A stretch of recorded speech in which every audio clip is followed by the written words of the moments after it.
Hello guys, good morning, very good morning and welcome to my channel Prodbug 108 and we'll continue with the Playwright series. So I hope you guys are enjoying and you are practicing side by side because otherwise just by listening I'm telling you it will not help. Okay, so you have to play with the Playwright and do practice, lots of practice, only then you will get comfortable.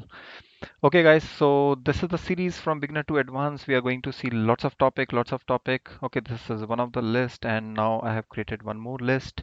I will show you. Let's see again where we have reached. So we have completed the session storage till this point. We have completed.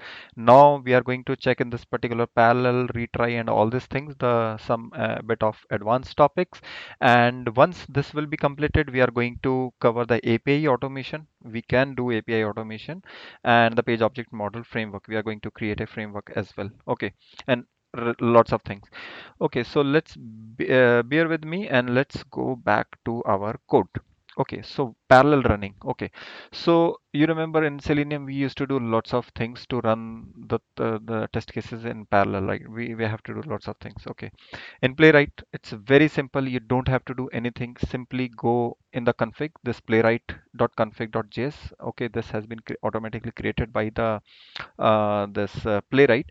And here, this one worker, this particular code. Okay, so just you need to write. So see what it is written. Worker. Worker means how many threads you want to generate. Okay, so how many workers you want to generate in case of CI, in case of local. So right now we are running on local, right? So this first flag will be for CI, second flag will be for local. So right now we are working in local, we are not running on the CI. So that's why I have given here 5. Okay, so 5 worker I want to generate in parallel. Okay, so this is the only setting which you have to do, and all your test cases will run in parallel by 5 workers. Okay, so simple, nothing else. You don't need to do anything else in that. Let's go here now. Let me close. Wait. Let's see if, yeah, there are only, okay. Remove these things, otherwise unnecessary other test cases will start running which we don't want to run. Okay, parallel run. Okay, so this is the import statement. This is some comments which you can see, and let me copy and let's, I'm not going to run as of now. Okay, I have written 1, 2, 3, 4, 4 or 5, 5 test cases. Okay, the name is test login 1, 2, 3, 4, and we are like opening some website and printing out the title. That's it. Okay, all are the same website we are opening. Okay, so just to see the how they are running in parallel. Okay, simple code, nothing major in this, and let's see. So we have to focus whether the 5, see, running 5 test using 5 worker. Have you seen like in the comment? Okay, so you can see there are 5 windows parallelly opening up. So this is so fast. So all of them are running parallelly. You can see, and see, running 5 test using 5 worker. Okay, so this is how. Let's try to change worker from 5 to 3. Okay, now let's see. So now 3 workers should generate. So basically 3 thread should come up, and okay, they will run the 5 test cases one by one. Okay, so 2 thread will take 2 test cases, 1 thread will run 5. So running 5 tests using 3 worker, you have seen, right? See. Okay, so at a time, only 3 browser you can see at a time.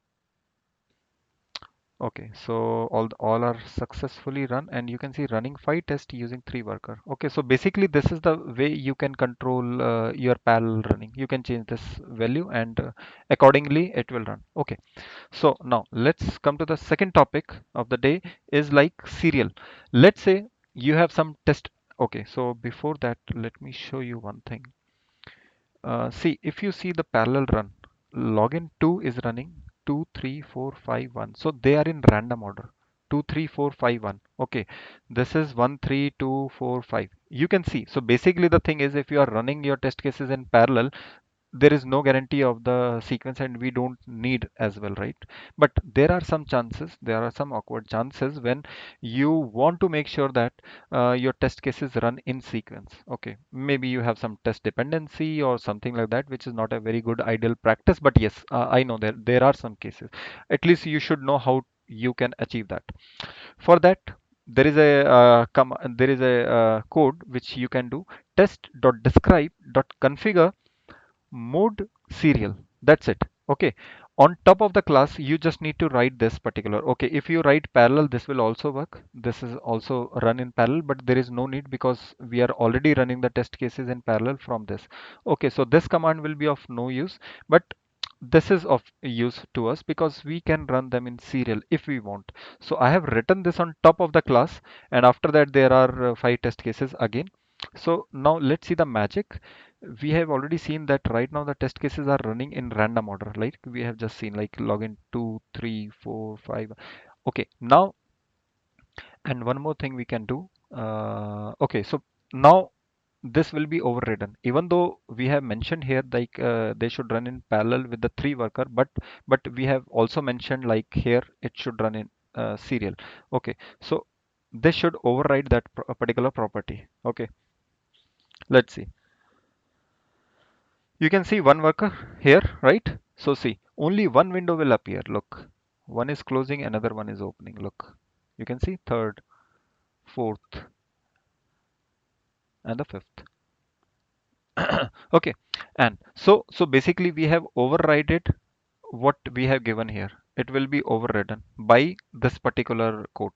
Okay, so this is clear. And another thing, let's see the code. See, test login 1, 2, 3, 4, 5.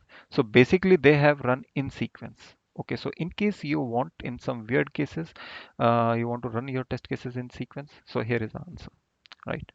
So here is the answer. So now I hope this is clear, right? So we are able to run them in parallel. We are able to run them in sequence. Now let's go back. Let me remove this because in most of the cases we need to run in parallel. Okay, retry logic. Let's try to understand the retry logic as well. Okay, it's a small topic, so let's complete in this one only. No problem to create another video on this. So what is a retry? There is a again, go to the Playwright. On top of this worker we have just seen, now there is a retries code configuration. So this is for CI. In CI I want to run twice, but let's forget about the CI. As of now I have written it as 0.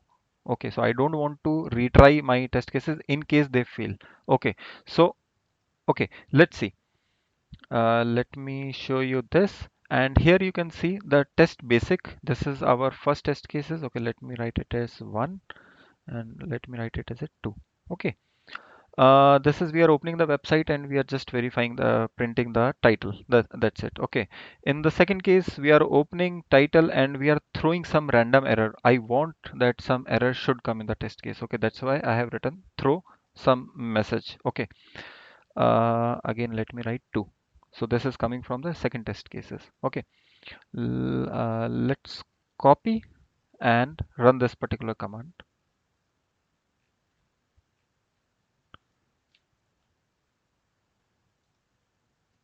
Okay, so you remember in Selenium, like implementing a retry logic is a good challenge, right? So there is lots of code which we have to write. Okay, so but here it's such just in configuration, just one line of code and you are done. So you can see test one has been passed, test two has been failed, but there is no retry. Okay, so you can see all test cases are two, one passed, one failed. Very simple, right? Okay. So let's go back to the code, close this. Okay, now let's go back to your configuration here, Playwright configuration, and now retry, let's say 3. Okay, 3 times I want, in case some test case get failed, it should get rerun 3 times. Okay, now, now let's see. So the test case 1 should run only once because that is passing, but in case of, so 2 worker, okay, running, and see multiple times your test case will be get executed. Cool. So look at the report now. All test cases are 2, which is good thing. Okay, because there are actually 2 test cases only. But you can see the second one. this second test case has been run multiple times. I think three times because we have given the three times. Let's see the failed. So this is the failed test cases. Okay, and now let's go back to the code. See the logs.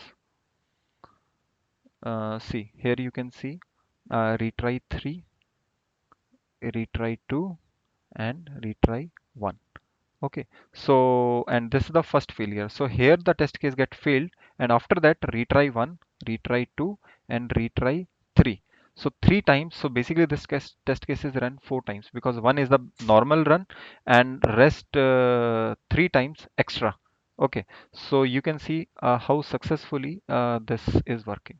Retry. Just you have to change here three. Okay, I generally for the local I write 0 because we are not testing. It wastes some time, but yeah, but in case you are running in CI or you are running your end-to-end test cases, okay, then retry you have to apply some value. I think 2 is okay, maybe 2 is a good number, or you can maybe you can put 1. Okay, so I think this is clear to you guys. And so in this particular chapter, just to summarize, we have seen parallel run, we have seen the serial, how you can run them serially, we have seen the retry logic as well. So we have good completed good number of topics in this. So till this completed, now in the next chapter we will see tagging, Allure reporting. Maybe we'll cover in the I think while doing the page object model. There I think it's better to include this topic there, but let's see. Okay, and we'll see rest of the configuration things present in these files.